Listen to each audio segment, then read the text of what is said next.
ਸਤਿ ਸ੍ਰੀ ਅਕਾਲ। ਸਾਹਿਤਕ ਸੱਚ ਚੈਨਲ 'ਤੇ ਆਪ ਜੀ ਦਾ ਸਵਾਗਤ। ਮੈਂ ਹਾਂ ਹਰਮੀਤ ਕੌਰ।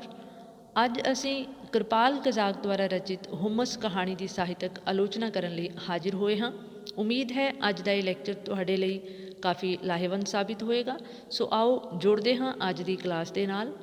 ਕਿਰਪਾਲ ਕਜ਼ਾਕ ਪੰਜਾਬੀ ਕਹਾਣੀ ਦਾ ਇੱਕ ਅਜਿਹਾ ਸਮਰੱਥਾਵਾਨ ਕਹਾਣੀਕਾਰ ਹੈ ਜਿਸ ਨੇ ਪੇਂਡੂ ਕਿਰਤੀ ਵਰਗ ਦੇ ਜੀਵਨ ਯਥਾਰਥ ਨੂੰ ਆਪਣੀਆਂ ਕਹਾਣੀਆਂ ਦੇ ਵਿੱਚ ਬੇਹੱਦ ਸ਼ਿੱਦਤ ਦੇ ਨਾਲ ਅਤੇ ਡੂੰਘੀ ਨੀਜ਼ ਦੇ ਨਾਲ ਰੂਪਮਾਨ ਕੀਤਾ। ਉਹ ਇੱਕ ਅਜਿਹਾ ਕਹਾਣੀਕਾਰ ਹੈ ਜਿਸ ਨੂੰ ਕਿਰਤੀ ਵਰਗ ਦਾ ਜਾਤੀ ਅਤੇ ਜਮਾਤੀ ਦੋਹਾਂ ਤਰ੍ਹਾਂ ਦਾ ਅਨੁਭਵ ਹੋਣ ਸਦਕਾ ਉਹਨਾਂ ਦੇ ਭਾਵ ਕਿਰਤੀ ਵਰਗ ਦੇ ਜੀਵਨ ਦੇ ਜਟਿਲ ਯਥਾਰਥ ਨੂੰ, ਭਾਵ ਉਹਨਾਂ ਦੇ ਜੀਵਨ ਦੀਆਂ ਤਲਖ ਹਕੀਕਤਾਂ ਨੂੰ, ਕੌੜੇ ਕੁਸੈਲੇ ਅਨੁਭਵ ਨੂੰ, ਉਹਨਾਂ ਦੀ ਵੇਦਨਾ ਨੂੰ ਹੀ ਬਿਆਨ ਨਹੀਂ ਕਰਦਾ, ਸਗੋਂ ਉਹਨਾਂ ਦੇ ਮਾਨਸਿਕ ਸੰਤਾਪ ਨੂੰ ਵੀ ਉਸਨੇ ਬੜੀ ਹੀ ਬਰੀਕ ਬੀਨੀ ਦੇ ਨਾਲ ਚਿਤਰਿਆ ਹੈ। ਜਿੱਥੋਂ ਤੱਕ ਹੁਮਸ ਕਹਾਣੀ ਦੇ ਵਿਸ਼ੇ ਦਾ ਸਵਾਲ ਹੈ, ਇਹ ਕਹਾਣੀ ਕਹਾਣੀਕਾਰ ਦੇ ਹੁਮਸ ਕਹਾਣੀ ਸੰਗ੍ਰਹਿ ਦੇ ਵਿੱਚੋਂ ਲਈ ਗਈ ਹੈ। ਭਾਵ ਇਹ ਇੱਕ ਪ੍ਰਤੀਨਿਧ ਕਹਾਣੀ ਸੀ ਜਿਸ ਦੇ ਆਧਾਰ 'ਤੇ ਹੀ ਹੁਮਸ ਕਹਾਣੀ ਸੰਗ੍ਰਹਿ ਦਾ ਨਾਮਕਰਨ ਵੀ ਕੀਤਾ ਗਿਆ, ਜਿਸ ਦੇ ਵਿੱਚ ਉਸਨੇ ਪੇਂਡੂ ਕਿਰਤੀ ਵਰਗ ਦੇ ਸੰਤਾਪੇ ਹੋਏ ਜੀਵਨ ਦੀਆਂ ਪਰਤਾਂ ਨੂੰ ਬੜੇ ਹੀ ਕਲਾਤਮਕ ਢੰਗ ਦੇ ਨਾਲ ਬਿਆਨਿਆ ਹੈ। ਅਸਲ ਦੇ ਵਿੱਚ ਲੇਖਕ ਨੇ ਇਹ ਦਰਸਾਉਣ ਦਾ ਯਤਨ ਕੀਤਾ ਹੈ ਕਿ ਕਿਰਤੀ ਵਰਗ ਦੀ ਜੀਵਨ ਜਾਂ ਜ਼ਿੰਦਗੀ ਦਾ ਜੋ ਯਥਾਰਥ ਹੈ ਉਹ ਬਹੁਤ ਹੀ ਕੌੜਾ ਹੁੰਦਾ ਹੈ, ਬਹੁਤ ਤਲਖ ਹਕੀਕਤਾਂ ਵਾਲਾ ਹੁੰਦਾ ਹੈ। ਭਾਵ ਉਹਨਾਂ ਦਾ ਨਿਰੰਤਰ ਸ਼ੋਸ਼ਣ ਹੁੰਦਾ ਹੈ, ਉਹਨਾਂ ਨੂੰ ਪਸ਼ੂਆਂ ਵਾਂਗ ਕੋਹਿਆ ਜਾਂਦਾ ਹੈ ਔਰ ਜ਼ਿਮੀਂਦਾਰ ਵਰਗ ਜੋ ਹੈ ਇਹਨਾਂ ਕਿਰਤੀਆਂ ਨੂੰ ਯੂਜ਼ ਐਂਡ ਥਰੋ ਵਾਲੀ ਪੋਲਿਸੀ ਦੇ ਨਾਲ ਆਪਣੇ ਮਤਲਬ ਦੇ ਲਈ ਵਰਤਦਾ ਹੈ ਅਤੇ ਮਤਲਬ ਨਿਕਲ ਜਾਣ ਤੋਂ ਬਾਅਦ ਠੀਕ ਉਸੇ ਤਰ੍ਹਾਂ ਸੁੱਟ ਦਿੰਦਾ ਹੈ ਜਿਵੇਂ ਗੰਨੇ ਦਾ ਰਸ ਚੂਸ ਕੇ ਉਸਦੇ ਫੋਕ ਜਾਂ ਛਿਲਕੇ ਜਿਹੜੇ ਨੇ ਉਹ ਸੁੱਟ ਦਿੱਤੇ ਜਾਂਦੇ ਹਨ। ਠੀਕ ਇਸੇ ਹਕੀਕਤ ਨੂੰ ਜੋ ਹੈ ਇਸ ਕਹਾਣੀ ਹੁਮਸ ਦੇ ਵਿੱਚ ਕਿਰਪਾਲ ਕਜ਼ਾਕ ਨੇ ਬਿਆਨ ਕੀਤਾ ਹੈ ਕਿ ਇਸ ਕਹਾਣੀ ਦਾ ਨਾਇਕ ਜ਼ੋਰਾਵਰ ਸਿੰਘ ਜੋ ਜ਼ਮੀਂਦਾਰ ਹੈ ਉਹ ਨਿਰੰਤਰ ਕੀੜੂ ਨੂੰ ਆਪਣੇ ਮਤਲਬ ਦੇ ਲਈ ਵਰਤਦਾ ਹੈ। ਕੀੜੂ ਉਸਦੇ ਘਰ ਦੇ ਵਿੱਚ ਮਿਹਨਤ ਕਰਦਾ ਹੋਇਆ ਨਿਰੰਤਰ ਉਸ ਨੂੰ ਮਾਲਾਮਾਲ ਕਰਦਾ ਜਾਂਦਾ ਹੈ, ਪਰ ਆਪਣੀ ਉਸਦੀ ਜ਼ਿੰਦਗੀ ਉਹ ਬਹੁਤ ਹੀ ਮੁਸ਼ਕਿਲ ਹੈ, ਬੜੀ ਹੀ ਦੁਖਾਂਤਕ ਹੈ, ਬੜੀਆਂ ਤੰਗੀਆਂ ਤੁਰਸ਼ੀਆਂ ਵਾਲਾ ਉਹ ਜੀਵਨ ਜਿਉਂਦਾ ਹੈ। ਸਿਰਫ ਗੱਲੀਂ ਬਾਤੀ ਜ਼ੋਰਾਵਰ ਸਿੰਘ ਜੋ ਹੈ ਉਸਦੇ ਨਾਲ ਹਮਦਰਦੀ ਰੱਖਦਾ ਹੈ। ਅਸਲ ਦੇ ਵਿੱਚ ਤਾਂ ਉਸਦੇ ਮਨ ਦੇ ਵਿੱਚ ਆਪਣੇ ਪੱਗਵਟ ਭਰਾ ਬਣਾਏ ਜਾਣ ਦਾ ਵੀ ਉਸਨੇ ਭਰਮ ਸਿਰਜਿਆ ਹੋਇਆ ਹੈ, ਕਿਉਂਕਿ ਜ਼ੋਰਾਵਰ ਸਿੰਘ ਦਾ ਇੱਕੋ ਇੱਕ ਸਾਲਾ ਸੀ ਜੋ ਰਾਤ ਨੂੰ ਵੱਢਾਂ ਦੇ ਵਿੱਚ ਬੋਲ ਦੇ ਉੱਤੇ ਸੁੱਤੇ ਪਏ ਨੂੰ ਜ਼ੋਰਾਵਰ ਸਿੰਘ ਕੀੜੂ ਦੇ ਹੱਥੋਂ ਉਸਦਾ ਕਤਲ ਕਰਵਾ ਕੇ ਸਹੁਰੇ ਦੀ ਢੇਰੀ ਦਾ ਮਾਲਕ ਬਣ ਜਾਂਦਾ ਹੈ। ਪਰ ਬਾਅਦ ਦੇ ਵਿੱਚ ਜ਼ਮੀਂਦਾਰ ਜ਼ੋਰਾ ਸਿੰਘ ਦੇ ਖੇਤਾਂ ਦੇ ਵਿੱਚ ਕੰਮ ਕਰਦਿਆਂ ਹੋਇਆਂ ਹਾਦਸੇ ਦਾ ਸ਼ਿਕਾਰ ਹੋ ਜਾਂਦਾ ਹੈ। ਟਰੈਕਟਰ ਦੇ ਸੁਹਾਗੇ ਉੱਤੋਂ ਡਿੱਗ ਕੇ ਉਸ ਦੀ ਰੀੜ੍ਹ ਦੀ ਹੱਡੀ ਟੁੱਟ ਜਾਂਦੀ ਹੈ ਅਤੇ ਉਸ ਤੋਂ ਬਾਅਦ ਜ਼ੋਰਾਵਰ ਸਿੰਘ ਹਸਪਤਾਲ ਦੇ ਵਿੱਚ ਜਿੰਨੀ ਦੇਰ ਤੱਕ ਕੀੜੂ ਸਮਝੌਤੇ 'ਤੇ ਸਾਈਨ ਨਹੀਂ ਕਰ ਦਿੰਦਾ ਉਨੀ ਦੇਰ ਤੱਕ ਕੀੜੂ ਦੇ ਨਾਲ ਉਸਦੀ ਪੂਰੀ ਹਮਦਰਦੀ ਹੈ, ਪੂਰਾ ਉਸਦਾ ਖਿਆਲ ਰੱਖ ਰਿਹਾ ਹੈ, ਪੂਰਾ ਉਸਦਾ ਖਰਚਾ ਦੇਣ ਦੀਆਂ ਗੱਲਾਂ ਕਰ ਰਿਹਾ ਹੈ। ਪਰ ਜਦੋਂ ਹੀ ਉਸਦੇ ਸਮਝੌਤੇ 'ਤੇ ਸਾਈਨ ਹੋ ਜਾਂਦੇ ਹਨ ਉਸ ਤੋਂ ਬਾਅਦ ਉਹ ਕੀੜੂ ਨੂੰ ਠੀਕ ਉਸੇ ਤਰ੍ਹਾਂ ਸੁੱਟ ਦਿੰਦਾ ਹੈ ਜਿਸ ਤਰ੍ਹਾਂ ਗੰਨੇ ਦਾ ਰਸ ਚੂਸ ਕੇ ਉਸਦੇ ਛਿਲਕੇ ਸੁੱਟ ਦਿੱਤੇ ਜਾਂਦੇ ਹਨ, ਛਿਲੜਾਂ ਸੁੱਟ ਦਿੱਤੀਆਂ ਜਾਂਦੀਆਂ ਹਨ। ਠੀਕ ਇਸੇ ਤਰ੍ਹਾਂ ਕਿਉਂਕਿ ਹੁਣ ਨਕਾਰਾ ਹੋ ਚੁੱਕਿਆ ਕੀੜੂ ਜ਼ਿਮੀਂਦਾਰ ਦੇ ਕਿਸੇ ਕੰਮ ਦਾ ਨਹੀਂ ਰਿਹਾ ਔਰ ਜ਼ਿਮੀਂਦਾਰ ਇੱਥੇ ਆਪਣੀ ਪੂਰੀ ਸਵਾਰਥੀ ਬਿਰਤੀ ਦਾ ਜੋ ਹੈ ਸੰਕੇਤ ਦਿੰਦਾ ਹੋਇਆ ਕੀੜੂ ਦੇ ਨਾਲੋਂ ਕਿਨਾਰਾ ਕਰ ਲੈਂਦਾ ਹੈ। ਇਸ ਵਿਸ਼ੇ ਦੇ ਆਲੇ ਦੁਆਲੇ ਇਹ ਕਹਾਣੀ ਘੁੰਮ ਰਹੀ ਹੈ। ਦੂਜੇ ਪਾਸੇ ਕੀੜੂ ਦੀ ਪਤਨੀ ਦੇਵਕੀ ਜਿਹੜੀ ਹੈ ਉਹ ਵੀ ਜ਼ਿਮੀਂਦਾਰਾਂ ਦੇ ਘਰ ਕੰਮ ਕਰਦਿਆਂ ਹੋਇਆਂ ਇੱਕ ਦਿਨ ਹਾਦਸੇ ਦਾ ਸ਼ਿਕਾਰ ਹੋ ਕੇ ਉਹ ਵੀ ਜ਼ਿਮੀਂਦਾਰਾਂ ਦੇ ਚੁਬਾਰੇ ਦੇ ਉੱਤੋਂ ਡਿੱਗ ਕੇ ਮਰ ਜਾਂਦੀ ਹੈ। ਔਰ ਇਸ ਹਕੀਕਤ ਜਾਂ ਇਸ ਰਹੱਸ ਦੇ ਪਿੱਛੇ, ਇਸ ਹਕੀਕਤ ਦੇ ਪਿੱਛੇ ਕੀ ਰਹੱਸ ਸੀ ਇਸ ਬਾਰੇ ਕੀੜੂ ਨੂੰ ਗਿਆਨ ਨਹੀਂ। ਹਾਲਾਂਕਿ ਪਿੰਡ ਦੇ ਵਿੱਚ ਸਾਰੇ ਗੱਲਾਂ ਹੁੰਦੀਆਂ ਹਨ, ਹੌਲੀ ਹੌਲੀ ਜਦੋਂ ਕੀੜੂ ਤੱਕ ਪੁੱਜਦੀਆਂ ਹਨ ਅਤੇ ਕੀੜੂ ਉਹਨਾਂ ਗੱਲਾਂ ਨੂੰ ਕਿਸ ਤਰ੍ਹਾਂ ਜੋ ਹੈ ਦਿਲ 'ਤੇ ਲੈ ਲੈਂਦਾ ਹੈ ਔਰ ਉਹ ਇੱਕ ਅਣਖੀ ਮਨੁੱਖ ਹੋਣ ਕਰਕੇ ਕਦੇ ਵੀ ਉਸਨੇ ਆਪਣੀ ਪਤਨੀ ਜਾਂ ਧੀਆਂ ਨੂੰ ਕਦੇ ਜ਼ਿਮੀਂਦਾਰਾਂ ਦੇ ਕੰਮ ਕਰਨ ਨਹੀਂ ਸੀ ਜਾਣ ਦਿੱਤਾ। ਪਰ ਆਖਿਰ ਉਹੀ ਜ਼ਮੀਂਦਾਰ ਜਿਨ੍ਹਾਂ ਨੂੰ ਉਹ ਆਪਣੇ ਸਮਝਦਾ ਸੀ, ਜਿਨ੍ਹਾਂ ਨੂੰ ਉਹ ਪੱਗਵਟ ਭਰਾ ਸਮਝਦਾ ਸੀ, ਜਿਨ੍ਹਾਂ ਦੇ ਲਈ ਉਹਨੇ ਆਪਣਾ ਖੂਨ ਪਸੀਨਾ ਤਿਪ ਤਿਪ ਕਰਕੇ ਆਪਣੇ ਆਖਰੀ ਕਤਰੇ ਤੱਕ ਨਿਚੋੜ ਦਿੱਤਾ ਸੀ, ਉਹੀ ਉਸਦੇ ਪਰਿਵਾਰ ਦੇ ਦੁਖਾਂਤ ਦਾ ਸਭ ਤੋਂ ਵੱਡਾ ਕਾਰਨ ਬਣਦੇ ਹਨ। ਇਸ ਵਿਸ਼ੇ ਦੇ ਆਲੇ ਦੁਆਲੇ ਇਸ ਤਰ੍ਹਾਂ ਜੋ ਕਿਰਤੀ ਵਰਗ ਹੈ ਉਹਨਾਂ ਦੀ ਹੋਣੀ ਦੇ ਆਲੇ ਦੁਆਲੇ ਇਹ ਕਹਾਣੀ ਦਾ ਕਲੇਵਰ ਲੇਖਕ ਨੇ ਉਸਾਰਿਆ ਹੈ। ਇਸ ਕਹਾਣੀ ਦਾ ਪਲਾਟ ਜਾਂ ਗੋਂਦ ਜਿਸ ਨੂੰ ਕਿਹਾ ਗਿਆ ਹੈ ਕਿ ਪਲਾਟ ਇੱਕ ਅਜਿਹਾ ਫਰੇਮ ਹੈ ਜਿਸ ਦੇ ਵਿੱਚ ਕਹਾਣੀ ਦੀਆਂ ਸਾਰੀਆਂ ਤੰਦਾਂ ਬੜੇ ਸਿਲਸਿਲੇਵਾਰ ਤਰਤੀਬਵਾਰ ਲੇਖਕ ਵੱਲੋਂ ਫਿੱਟ ਕੀਤੀਆਂ ਜਾਂਦੀਆਂ ਹਨ ਔਰ ਗੁੰਦਵੀਂ ਜੋ ਕਹਾਣੀ ਹੈ ਉਹ ਪਾਠਕਾਂ ਦੇ ਉੱਤੇ ਪ੍ਰਭਾਵ ਪਾਉਣ ਦੇ ਵਿੱਚ ਸਫਲ ਹੁੰਦੀ ਹੈ। ਇਸ ਕਰਕੇ ਇਸ ਕਹਾਣੀ ਦਾ ਪਲਾਟ ਸਾਡੇ ਪੇਂਡੂ ਜੀਵਨ ਦੇ ਵਿੱਚੋਂ ਲਿਆ ਗਿਆ ਹੋਣ ਸਦਕਾ ਇਸ ਦੀਆਂ ਸਾਰੀਆਂ ਘਟਨਾਵਾਂ ਬੇਹੱਦ ਯਥਾਰਥਕ ਅਤੇ ਕੁਦਰਤੀ ਹਨ। ਸਾਰੀ ਕਹਾਣੀ ਦੇ ਵਿੱਚ ਘਟਨਾ ਰਸ ਮੌਜੂਦ ਹੈ, ਉਤਸੁਕਤਾ ਭਰੀ ਹੋਈ ਹੈ ਔਰ ਬੜੇ ਪ੍ਰਭਾਵਸ਼ਾਲੀ ਢੰਗ ਦੇ ਨਾਲ ਕਹਾਣੀਕਾਰ ਪਾਠਕਾਂ ਨੂੰ ਅੰਤ ਸਮੇਂ ਤੱਕ ਆਪਣੇ ਨਾਲ ਜੋੜੀ ਰੱਖਣ ਦੇ ਵਿੱਚ ਸਫਲ ਹੁੰਦਾ ਹੈ। ਜਿੱਥੋਂ ਤੱਕ ਇਸ ਕਹਾਣੀ ਦੀਆਂ ਵੱਖ-ਵੱਖ ਲੜੀਆਂ ਜਾਂ ਤੰਦਾਂ ਦਾ ਸੰਬੰਧ ਹੈ, ਜੋਰਾ ਸਿੰਘ ਦੇ ਸਾਲੇ ਜੋਰਾ ਸਿੰਘ ਦੇ ਸਾਲੇ ਦਾ ਜਦੋਂ ਕੀੜੂ ਕਤਲ ਕਰ ਦਿੰਦਾ ਹੈ ਅਤੇ ਉਸ ਤੋਂ ਬਾਅਦ ਕੁਝ ਵਕਤ ਬਾਅਦ ਕਿਸ ਤਰ੍ਹਾਂ ਬੜੇ ਰਹੱਸਮਈ ਢੰਗ ਦੇ ਨਾਲ ਉਸਦੀ ਪਤਨੀ ਦੇਵਕੀ ਜਿਹੜੀ ਹੈ ਉਹ ਵੀ ਜ਼ਿਮੀਂਦਾਰਾਂ ਦੇ ਘਰ ਹਾਦਸੇ ਦਾ ਸ਼ਿਕਾਰ ਹੋ ਜਾਂਦੀ ਹੈ। ਉਸ ਤੋਂ ਬਾਅਦ ਕੀੜੂ ਜੋ ਹੈ ਟਰੈਕਟਰ ਹੇਠ ਆ ਕੇ ਉਹ ਵੀ ਅਪਾਹਜ ਹੋ ਜਾਂਦਾ ਹੈ ਅਤੇ ਫਿਰ ਜ਼ਿਮੀਂਦਾਰ ਜੋਰਾ ਸਿੰਘ ਉਸ ਨੂੰ ਵੱਲੋਂ ਕਿਸ ਤਰ੍ਹਾਂ ਕਿਨਾਰਾ ਕਰ ਲੈਂਦਾ ਹੈ ਅਤੇ ਉਸ ਤੋਂ ਬਾਅਦ ਕਿਸ ਤਰ੍ਹਾਂ ਕੀੜੂ ਦੀ ਧੀ ਜਿਹੜੀ ਹੈ ਉਸ ਨੂੰ ਕੰਮ ਕਰਨ ਦੇ ਲਈ ਆਲੂ ਸਟੋਰਾਂ ਦੇ ਵਿੱਚ ਜਾਣਾ ਪੈਂਦਾ ਹੈ ਅਤੇ ਇਹਨਾਂ ਸਾਰੀਆਂ ਪਰਿਸਥਿਤੀਆਂ ਨੂੰ ਸੋਚਦਾ ਹੋਇਆ ਕੀੜੂ ਕਿਸ ਤਰ੍ਹਾਂ ਮਨ ਹੀ ਮਨ ਬੜਾ ਗੁੱਸੇ ਦਾ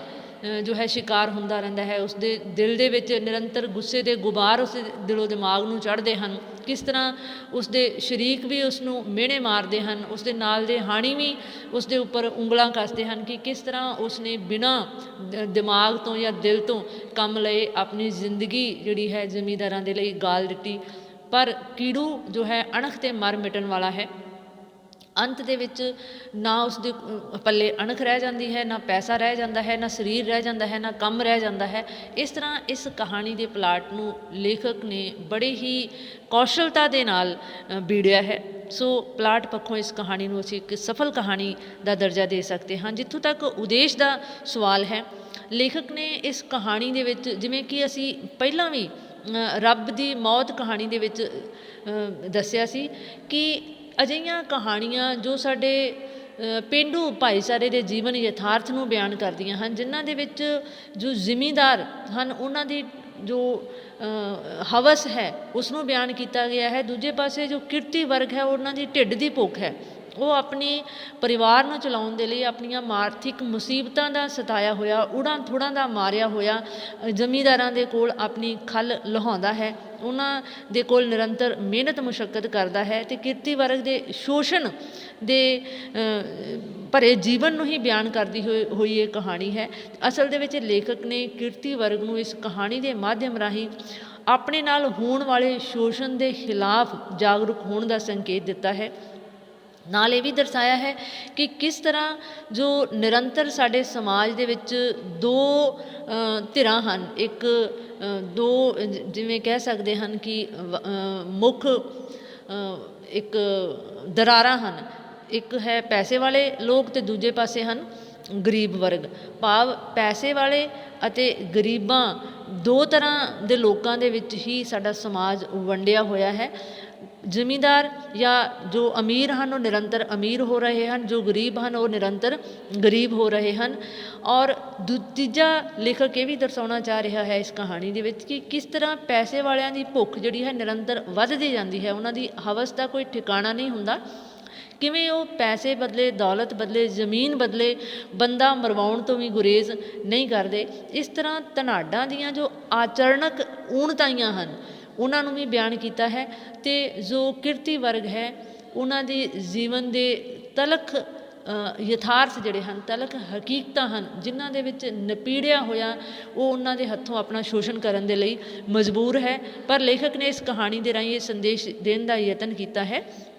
ਕਿ ਜੋ ਮਿਹਨਤਕਸ਼ ਇਨਸਾਨ ਹੈ ਉਹਨੂੰ ਆਪਣੀ ਇੱਜ਼ਤ ਅਣਖ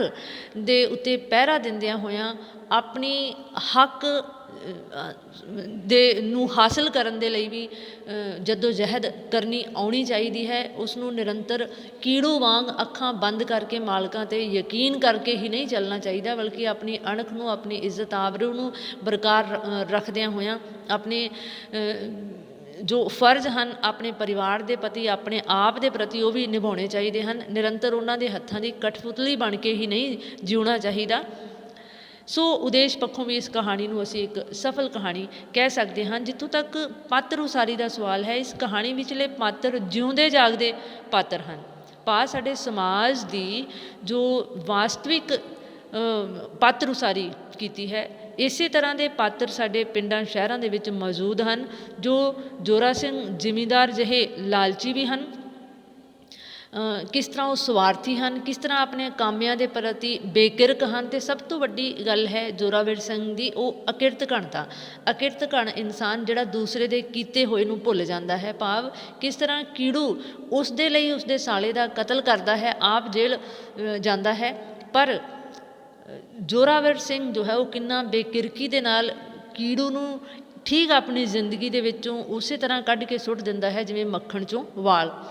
ਗਰੀਬਾਂ ਦਾ ਨਿਰੰਤਰ ਸ਼ੋਸ਼ਣ ਕਰਨ ਵਾਲਾ ਇਨਸਾਨ ਔਰ ਜ਼ੁਬਾਨ ਦਾ ਜੋ ਹੈ ਕੱਚਾ, ਭਾਵ ਜ਼ੁਬਾਨ ਕਰਕੇ ਮੁੱਕਰ ਜਾਣ ਵਾਲਾ, ਔਰ ਸਾਡੇ ਪੇਂਡੂ ਭਾਈਚਾਰੇ ਦੇ ਵਿੱਚ ਅਜਿਹੇ ਇਨਸਾਨ ਨੂੰ ਜੋ ਹੈ ਕਦੇ ਵੀ ਚੰਗਾ ਨਹੀਂ ਗਿਣਿਆ ਜਾਂਦਾ। ਅਜਿਹਾ ਇਨਸਾਨ ਲਾਹਣਤੀ ਇਨਸਾਨ ਹੁੰਦਾ ਹੈ ਜਿਹੜਾ ਆਪਣੀ ਗੱਲ ਕਰਕੇ ਉਸ 'ਤੇ ਪਹਿਰਾ ਨਾ ਦੇਵੇ, ਔਰ ਯਾਰ ਮਾਰ ਕਰਨ ਵਾਲਾ ਹੈ। ਅਸਲ ਦੇ ਵਿੱਚ ਕਿਸ ਤਰ੍ਹਾਂ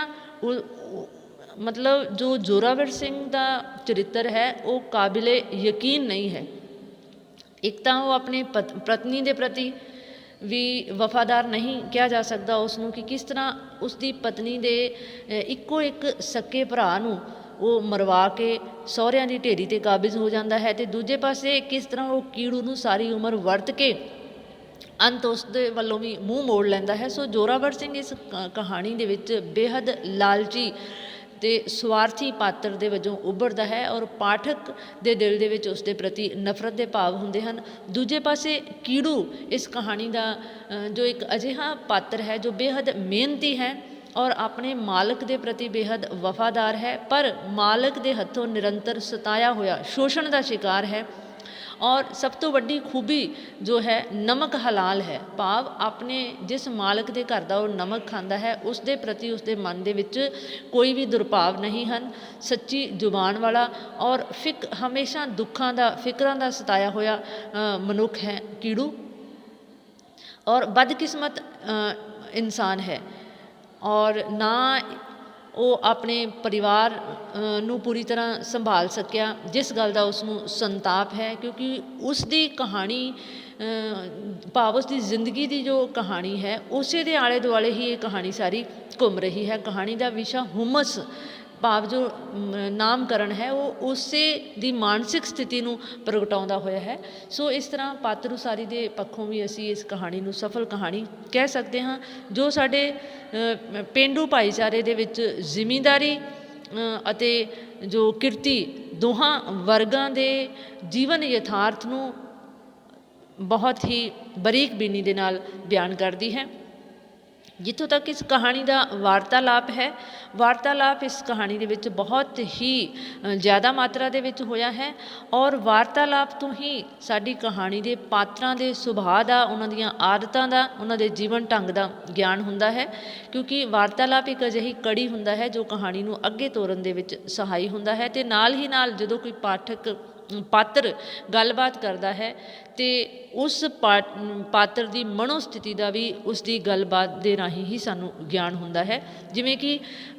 ਵਿਦਿਆਰਥੀਆਂ ਨੂੰ ਵਾਰਤਾਲਾਪ ਵਾਲਾ ਪੁਆਇੰਟ ਲਿਖਦਿਆਂ ਹੋਇਆਂ ਵਾਰਤਾਲਾਪ ਦਾ ਹਵਾਲਾ ਜ਼ਰੂਰ ਦੇਣਾ ਚਾਹੀਦਾ ਹੈ। ਜਿਵੇਂ ਇਸ ਕਹਾਣੀ ਦੇ ਵਿੱਚ ਅਸੀਂ ਇੱਕ ਛੋਟਾ ਜਿਹਾ ਵਾਰਤਾਲਾਪ ਲਿਆ ਹੈ ਕਿ ਚੱਲ ਤਲੋਕਾ ਸਿਆਂ, ਕੀ ਪਤਾ ਕੋਈ ਹੋਰ ਹੀ ਲੱਗ ਜੇ ਢੋਆ,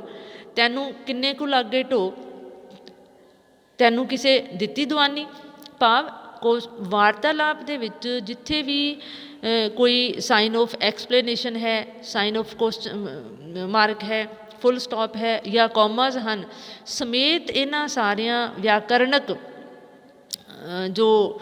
ਵਿਸ਼ੇਸ਼ਤਾਵਾਂ ਹਨ ਇਹਨਾਂ ਨੂੰ ਧਿਆਨ ਵਿੱਚ ਰੱਖਦਿਆਂ ਹੋਇਆਂ ਵਾਰਤਾਲਾਪ ਦੀ ਮਿਸਾਲ ਦੇਣੀ ਚਾਹੀਦੀ ਹੈ। ਜਿੱਥੋਂ ਤੱਕ ਇਸ ਕਹਾਣੀ ਦੇ ਵਾਤਾਵਰਨ ਦਾ ਸਵਾਲ ਹੈ, ਇਹ ਵੀ ਸਾਡੇ ਪੇਂਡੂ ਭਾਈਚਾਰੇ ਨੂੰ ਪ੍ਰਗਟਾਉਂਦਾ ਹੋਇਆ ਵਾਤਾਵਰਨ ਇਸ ਕਹਾਣੀ ਦੇ ਵਿੱਚ ਪੇਸ਼ ਕੀਤਾ ਗਿਆ ਹੈ ਔਰ ਪੇਂਡੂ ਜੀਵਨ ਦੇ ਯਥਾਰਥ ਨੂੰ ਬਿਆਨ ਕੀਤਾ ਗਿਆ ਹੈ। ਬਾਹਰੀ ਯਥਾਰਥ ਨੂੰ ਵੀ ਅਤੇ ਪਾਤਰਾਂ ਦਾ ਜੋ ਮਾਨਸਿਕ ਵਾਤਾਵਰਨ ਹੈ ਉਸ ਨੂੰ ਵੀ ਉਘੇੜਨ ਦੇ ਵਿੱਚ ਕਹਾਣੀਕਾਰ ਜੋ ਹੈ ਪੂਰੀ ਤਰ੍ਹਾਂ ਸਫਲ ਰਿਹਾ ਹੈ। ਜਿੱਥੋਂ ਤੱਕ ਇਸ ਕਹਾਣੀ ਦੀ ਭਾਸ਼ਾ ਸ਼ੈਲੀ ਦਾ ਸੰਬੰਧ ਹੈ, ਭਾਸ਼ਾ ਸ਼ੈਲੀ ਮੁਹਾਵਰੇਦਾਰ ਹੈ, ਸਰਲ ਹੈ, ਸਪਸ਼ਟ ਹੈ, ਪੇਂਡੂ ਮੁਹਾਵਰੇ ਦੇ ਨਾਲ ਭਰੀ ਹੋਈ ਹੈ। ਖਾਸ ਕਰਕੇ ਜਿਵੇਂ ਕਿ ਦਸਾਂ ਨਹੁੰਆਂ ਦੀ ਕਾਦੀ ਨਮੋਸ਼ੀ, ਜਿਵੇਂ ਹੱਡ ਗਾਲਣਾ, ਵਾਹੀ ਫਾਹੀ, ਸੇਪ ਸਿਆਪਾ, ਮੱਖਣ ਚੋਂ ਵਾਲ ਵਾਂਗ ਕੱਢ ਕੇ ਸੁੱਟ ਦੇਣਾ ਜਾਂ ਸਭ ਕਾਸੇ 'ਤੇ ਸੁਆਹ ਪਾਉਣੀ, ਅਜਿਹੇ ਅਨੇਕਾਂ ਪ੍ਰਕਾਰ ਦੇ ਪੇਂਡੂ ਬੋਲਚਾਲ ਵਾਲੇ ਮੁਹਾਵਰੇ ਜੋ ਹਨ ਇਸ ਕਹਾਣੀ ਦੇ ਵਿੱਚ ਪੇਸ਼ ਹੋਏ ਹਨ। ਸੋ ਇੱਕ ਮਲਵਈ ਭਾਸ਼ਾ ਔਰ ਆਂਚਲਿਕ ਕਹਾਣੀ ਦੇ ਤੌਰ 'ਤੇ ਇਸ ਕਹਾਣੀ ਦੇ ਵਿੱਚ ਜੋ ਭਾਸ਼ਾ ਸ਼ੈਲੀ ਹੈ ਉਹ ਬੜੀ ਹੀ ਸੁਘੜ ਢੰਗ ਦੇ ਨਾਲ ਪ੍ਰਗਟਾਈ ਗਈ ਹੈ। ਜਿੱਥੋਂ ਤੱਕ ਇਸ ਕਹਾਣੀ ਦੇ ਸਿਰਲੇਖ ਦਾ ਸੰਬੰਧ ਹੈ, ਸਿਰਲੇਖ ਪੱਖੋਂ ਅਸੀਂ ਇਸ ਕਹਾਣੀ ਨੂੰ ਇੱਕ ਸਫਲ ਕਹਾਣੀ ਦਾ ਦਰਜਾ ਦੇ ਸਕਦੇ ਹਾਂ, ਕਿਉਂਕਿ ਕਹਾਣੀ ਦਾ ਸਿਰਲੇਖ ਜੋ ਹੈ ਅਤ ਫੱਬਵਾਂ ਹੈ, ਢੁਕਵਾਂ ਹੈ ਅਤੇ ਟੁੰਬਵਾਂ ਹੈ, ਵਿਸ਼ੇ ਨਾਲ ਸਿੱਧਾ ਸੰਬੰਧਿਤ ਹੈ, ਅਰਥ ਭਰਪੂਰ ਹੈ। ਅਤੇ ਜਿਸ ਤਰ੍ਹਾਂ ਹੁਮਸ ਭਰੇ ਵਾਤਾਵਰਨ ਦੇ ਵਿੱਚ ਜਿਉਣਾ ਮਨੁੱਖ ਦਾ ਮੁਸ਼ਕਿਲ ਹੁੰਦਾ ਹੈ, ਸਾਹ ਲੈਣਾ ਸੁਖਾਲਾ ਨਹੀਂ ਹੁੰਦਾ, ਠੀਕ ਇਸੇ ਤਰ੍ਹਾਂ ਇਸ ਕਹਾਣੀ ਦੀ ਹੁਮਸ ਜਿਹੜੀ ਹੈ ਉਹ ਕੀੜੂ ਦੇ ਮਾਨਸਿਕ ਸਥਿਤੀ ਨੂੰ ਬਿਆਨ ਕਰ ਰਹੀ ਹੈ ਕਿ ਕਿਸ ਤਰ੍ਹਾਂ ਉਸ ਵਾਤਾਵਰਨ ਦੇ ਵਿੱਚ ਰਹਿੰਦਿਆਂ ਹੋਇਆਂ ਉਹਨਾਂ ਆਪਣੇ ਜੀਵਨ ਦੇ ਵਿੱਚ ਵਾਪਰੀਆਂ ਪਿਛਲੀਆਂ ਘਟਨਾਵਾਂ ਨੂੰ ਵੇਖਦਿਆਂ ਹੋਇਆਂ ਜਾਂ ਸੋਚਦਿਆਂ ਹੋਇਆਂ ਉਹਨਾਂ ਬਾਰੇ ਕੀੜੂ ਦਾ ਜਿਉਣਾ ਮੁਸ਼ਕਿਲ ਹੋ ਰਿਹਾ ਹੈ, ਉਸ ਦੇ ਲਈ ਸਾਹ ਲੈਣਾ ਮੁਸ਼ਕਿਲ ਹੈ, ਕਿਉਂਕਿ ਉਹ ਸਾਰੀਆਂ ਘਟਨਾਵਾਂ ਪਿਛਲੀਆਂ ਜਿਹੜੀਆਂ ਨੇ ਉਹਦੇ ਦਿਲੋਂ ਦਿਮਾਗ ਦੇ ਉੱਤੇ ਨਿਰੰਤਰ ਚੱਲ ਰਹੀਆਂ ਹਨ ਕਿ ਕਿਸ ਤਰ੍ਹਾਂ ਉਹ ਮਾਲਕ ਜ਼ੋਰਾਵਰ ਸਿੰਘ ਜੋ ਜ਼ਮੀਂਦਾਰ ਸੀ ਉਸ ਦੇ ਪ੍ਰਤੀ ਵਫਾਦਾਰ ਰਿਹਾ, ਕਿਸ ਤਰ੍ਹਾਂ ਉਸ ਦੀ ਪਤਨੀ ਉਸ ਦੇ ਘਰ ਦੇ ਵਿੱਚ ਚੁਬਾਰੇ ਤੋਂ ਡਿੱਗ ਕੇ ਉਸ ਦੀ ਮੌਤ ਹੋ ਜਾਂਦੀ ਹੈ, ਇਸ ਦੇ ਪਿੱਛੇ ਕੀ ਕਾਰਨ ਸਨ, ਉਹਨਾਂ ਕਾਰਨਾਂ ਨੂੰ ਸੋਚਦਾ ਹੋਇਆ ਕਿਸ ਤਰ੍ਹਾਂ ਉਸ ਦੀਆਂ ਧੀਆਂ ਜਿਹੜੀਆਂ ਨੇ ਉਹਨਾਂ ਨੂੰ ਅੱਜ ਆਲੂ ਸਟੋਰਾਂ ਦੇ ਵਿੱਚ ਕੰਮ ਕਰਨਾ ਪੈ ਰਿਹਾ ਹੈ ਔਰ ਜ਼ਿਮੀਂਦਾਰਾਂ ਵੱਲੋਂ ਕਿਸ ਤਰ੍ਹਾਂ ਉਹਨਾਂ ਦੀ ਕਿਸੇ ਵੀ ਤਰ੍ਹਾਂ ਦੀ ਬਾਂਹ ਨਹੀਂ ਫੜੀ ਗਈ, ਉਹਨਾਂ ਦਾ ਸਹਾਇਤਾ ਨਹੀਂ ਕੀਤੀ ਗਈ। ਅਤੇ ਇਸ ਤਰ੍ਹਾਂ ਦੀਆਂ ਜੋ ਮਾਨਸਿਕ ਦੁਸ਼ਵਾਰੀਆਂ ਨੇ, ਮਾਨਸਿਕ ਸੰਤਾਪ ਜੋ ਕੀੜੂ ਭੋਗ ਰਿਹਾ ਹੈ ਉਸ ਨੂੰ ਬਿਆਨ ਕਰਦੀ ਹੋਈ ਇੱਕ ਸਫਲ ਕਹਾਣੀ ਹੈ। ਜਿੱਥੋਂ ਤੱਕ ਸਿੱਟਾ ਜਾਂ ਨਿਚੋੜ